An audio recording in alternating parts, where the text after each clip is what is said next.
அனைவருக்கும் அன்புடன் வணக்கங்கள். நான் உங்கள் திவ்யா. இன்றைய திருக்குறள் பார்த்திங்கன்னா அதிகாரம் 52 கடைசி குறளை தான் இன்றைக்கி நம்ம பார்க்க போகிறோம். அதிகாரம் பார்த்திங்கன்னா தெரிந்து வினையாடல். குறளின் 520 பார்க்கலாம் வாங்க. நாடேறும் நாடுக மன்னன் வினை செய்வான் கோடாமை கோடாது உலகு. நாடோறும் நாடுக மன்னன் வினை செய்வான் கோடாமை கோடாது உலகு. நாடோறும் அப்படின்னா நாளும், நாடுக ஆராய்க, மன்னன் வேந்தன் ஆட்சியாளர், வினை செய்வான் அப்படின்னா செயலாற்றுபவன் என்ற பொருளாலானது. இங்கு அரசு அலுவலர் குறித்தது. கோடாமை அப்படின்னா கோணாது இருத்தல். கோடாமைன்னா என்ன? வளைந்து கொடுக்காமல் இருத்தல், அதுதான் கோணாது இருத்தல் அப்படின்னு சொல்லுவாங்க. கோடாது அப்படின்னா நெறி தவறாது. கோடாதுன்னா என்ன? நெறி தவறாது, வளையாது. உலகு அப்படின்னா உலகம். இதோடைய பொருள் பாருங்க. தொழில் செய்கின்றவன் கோணாதிருக்கும் வரையில் உலகம் கெடாது. ஆகையால் மன்னன் நாள்தோறும் அவனுடைய நிலைமையை ஆராய வேண்டும். தொழில் செய்கின்றவன் கோணாதிருக்கும் வரையில் உலகம் கெடாது. ஆகையால் மன்னன் நாள்தோறும் அவனுடைய நிலைமையை ஆராய வேண்டும். செயல்படுவோர் வருத்தம் அடையாதபடி இருக்க எப்பொழுதும் விரும்ப வேண்டும். ஆட்சியாளர்கள் அதனால் உலகமே வளமாய் மாறும். தொழில் செய்கின்றவன் கோணாதிருக்கும் வரையில் உலகம் கெடாது. ஆகையால் மன்னன் நாள்தோறும் அவனுடைய நிலைமையை ஆராய வேண்டும். மேல் பதவியில் இருப்பவன் தவறு செய்யாவிட்டால் மக்களும் தவறு செய்ய மாட்டார்கள். அதனால் பதவியில் இருப்பவரை நாளும் கவனித்து நிர்வாகம் எச்சரிக்கையாக இருக்க வேண்டும். உழைப்போர் உள்ளம் வாடாமல் இருக்கும் வரையில் உலகின் செழிப்பும் வாடாமல் இருக்கும். எனவே உழைப்போர் நிலையை ஒவ்வொரு நாளும் அரசினர் ஆராய்ந்தறிந்து ஆவணம் செய்ய வேண்டும்.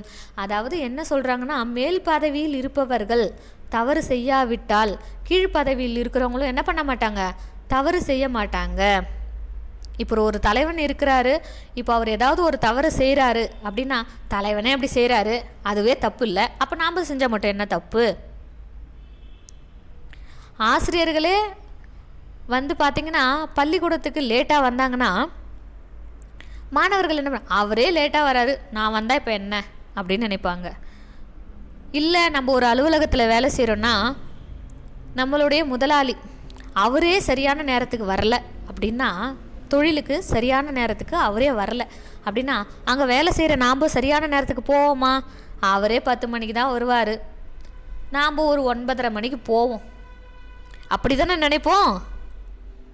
அவருக்கு முன்னாடியே போய் நம்ம உட்காந்துடலாம் அப்படின்னா எப்படி? 10 நிமிஷம் 5 நிமிஷம் முன்னாடி போயிட்டு நாங்கள் முன்னாடியே வந்துட்டோம், வேலை செய்கிறோம் அப்படின்னு காமிப்போம் இல்லையா? அந்த மாதிரி தான் ஊழல் கூட. ஊழல்ன்றதும் இதில் தான் வரும். மேல் பதவியில் இருக்கிறவங்க ஊழல் பண்ணாமல் இருந்தாங்கன்னா அவங்களுக்கு கீழே வேலை செய்கிறவங்க பயந்து வேலை செய்வாங்க. ஏன்? மேலே இருக்கிறவங்களே ஊழல் எதுவுமே பண்ணலை, அப்போது நாம் எதுவும் லஞ்சம் வாங்கக்கூடாது, அப்படி நாம் ஏதாவது வாங்கினோம்னா நம்மளை தூக்கி வெளியே போட்டுருவாங்க, வேலையை விட்டு வீட்டுக்கு அனுப்பிடுவாங்கன்ற பயம் இருக்கும். மேலே இருக்கிறவங்களே ஒரு 1000 ரூபாய் லஞ்சம் வாங்குறப்போ நாம் என்ன ஒரு 200 ரூபாய் லஞ்சம் வாங்கினா என்ன தப்பா அப்படின்னு நினச்சோம்னா நாடு மோசமாக போகும், நாசமாக போகும்.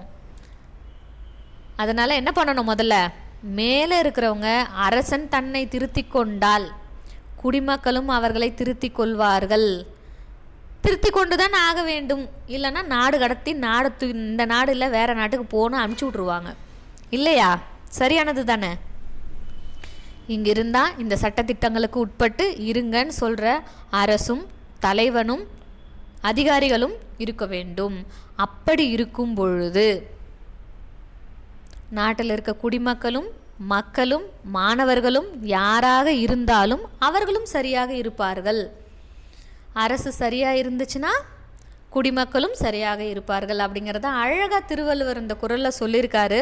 இந்த குறளை யார் யாருக்கெல்லாம் ஷேர் பண்ணணும்னு உங்களுக்கு தோணுதோ கண்டிப்பாக மறக்காமல் ஷேர் பண்ணுங்கள். இன்னும் யார் யாரெல்லாம் நம்மளோட சேனலை சப்ஸ்கிரைப் பண்ணலையோ சப்ஸ்கிரைப் பண்ணுங்கள். ஒவ்வொரு நாளும் ஒவ்வொரு திருக்குறளை படிங்க.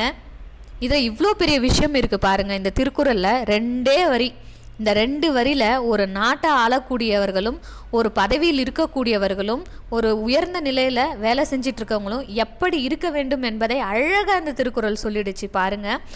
குறள் 520. நாடோறும் நாடுக மன்னன் வினை செய்வான் கோடாமை கோடாதுலகு. நாடோறும் நாடுக மன்னன் வினை செய்வான் கோடாமை கோடாதுலகு. நன்றி. நாளை மீண்டும் வேறு ஒரு திருக்குறளுடன் சந்திப்போம்.